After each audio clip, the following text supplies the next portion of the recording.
Hello students, class 8 की exercise 8.1 start करेंगे। इससे पहले मैंने इस चैप्टर की इंट्रोडक्शन वीडियो भी बनाई है, तो आप एक बार उसको भी जाकर देख लें, तो आपको ये जो क्वेश्चन हैं बहुत ही अच्छे से समझ में आ जाएंगे। तो फर्स्ट क्वेश्चन देखते हैं। Name the property under multiplication used in each of the following.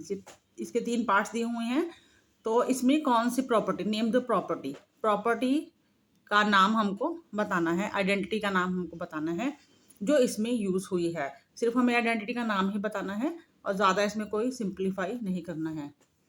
तो देखिए स्टूडेंट्स, जैसे मान लीजिए ये दे रखा है हमको -4/5 into 1 is equal to 1 into -4/5 equal to -4/5। अब देखिए, एक नंबर को 1 से मल्टीप्लाई किया या फिर उस नंबर को 1 को उस नंबर से मल्टीप्लाई किया, तो रिजल्ट जो है सेम ही आता है। इसे इस तरह समझते हैं, जैसे मान लो इस नंबर को हम मान लेते हैं ये है हमारे पास a, ठीक है। इसको हमने 1 से मल्टीप्लाई किया इक्वल टू, या फिर 1 को हमने मल्टीप्लाई किया इस नंबर से, a को 1 से मल्टीप्लाई किया या 1 को a से मल्टीप्लाई किया, तो उसका आंसर हमारे पास a ही आएगा।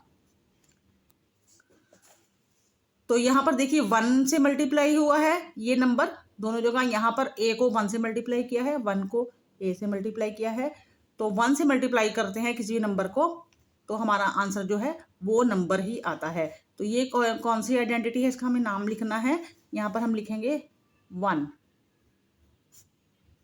Is multiplicative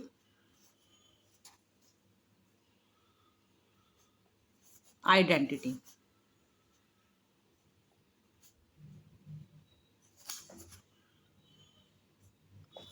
one is multiplicative identity. यहाँ पर देखिए दोनों तरफ नंबर को 1 से मल्टीप्लाई किया है, तो इस आइडेंटिटी का नाम हमें लिखना है 1 इज मल्टीप्लिकेटिव आइडेंटिटी। बस सिर्फ इतना ही हमें बताना है, इसका नाम ही बताना है।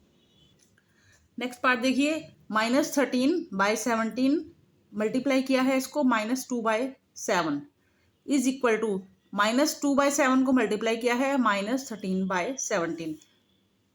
एक नंबर मान लेते हैं ये a नंबर है, इसको मल्टीप्लाई किया है, ये b है। a को b से मल्टीप्लाई किया या फिर यहाँ पर पहले b ले लिया हमने। देखिए b 2/7 है, -2/7, तो b पहले ले लिया और उसको a से मल्टीप्लाई कर दिया। तो क्या इससे आंसर पे कोई फर्क पड़ेगा? नहीं, बिल्कुल भी नहीं। a को b से मल्टीप्लाई कर दें या फिर b को पहले लिख ले, b को a से मल्टीप्लाई कर दे, तो मल्टीप्लाई करने के सिचुएशन में आंसर में कोई फर्क नहीं पड़ेगा। और इस आइडेंटिटी का नाम क्या है? क्यूमुटेटिविटी। तो बस ये नाम ही आपको बताना है, कोमुटेटिविटी, ये इस आइडेंटिटी का नाम है। नेक्स्ट देखिए, थर्ड पार्ट है -19/29, इसको मल्टीप्लाई किया है 29/-19, आंसर आ रहा है 1। तो एक चीज़ आप देखिए, ये जो नंबर है इस नंबर का रेसिप्रोकल कर दिया, उल्टा कर दिया ना। जो -19 ऊपर था उसे नीचे लिख दिया, 29 नीचे था उसको ऊपर लिख दिया। तो इस नंबर का उल्टा करके, यानी कि रेसिप्रोकल से ही मल्टीप्लाई किया है और आंसर आ रहा है हमारा 1। तो किसी नंबर का रेसिप्रोकल जब उसके साथ मल्टीप्लाई करते हैं तो उसका आंसर 1 आता है। और इस आइडेंटिटी का नाम है मल्टीप्लिकेटिव इनवर्स।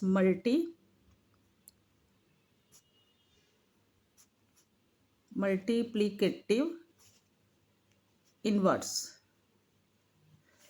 इस नंबर का इनवर्स रेसिप्रोकल इसके साथ मल्टीप्लाई किया तो आंसर 1 आया। तो ये आइडेंटिटी है मल्टीप्लिकेटिव इनवर्स। सेकंड क्वेश्चन देखिए, tell what property allows you to compute.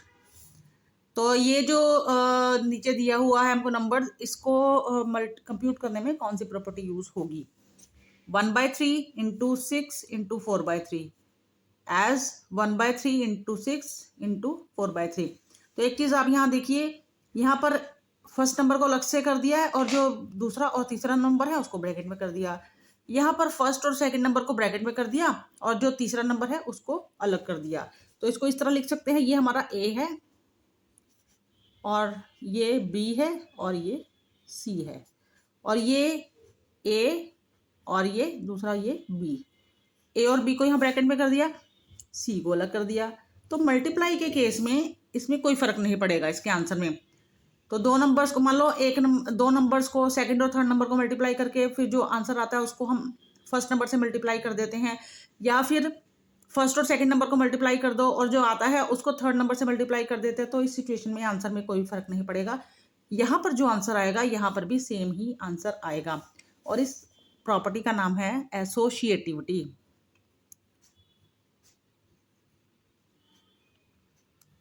Associativity. अब देखिए next question, the product of to rational numbers is always a dash. दो रैशनल नंबर्स का प्रोडक्ट मतलब क्या कह रहे हैं, एक रैशनल नंबर और दूसरा भी rational number. Product of to rational numbers is always a rational number. आप इसकी अगर इंट्रोडक्शन वीडियो देखेंगे तो वहाँ मैंने बहुत डिटेल में ये सभी प्रॉपर्टीज समझाई हुई हैं। तो दो रैशनल नंबर्स को जब मल्टीप्लाई करते हैं तो उसका आंसर हमेशा रैशनल नंबर ही आता है। तो हमारा आंसर आएगा रैशनल नंबर। तो यहाँ पर स्टूडेंट्स ये एक्सरसाइज कंप्लीट हो गई। आशा करती हूँ आपको अच्छे से समझ में आई होगी। तो लाइक ज़रूर करना, चैनल को सब्सक्राइब ज़रूर करना। मिलेंगे नेक्स्ट वीडियो में, तब तक के लिए बाय।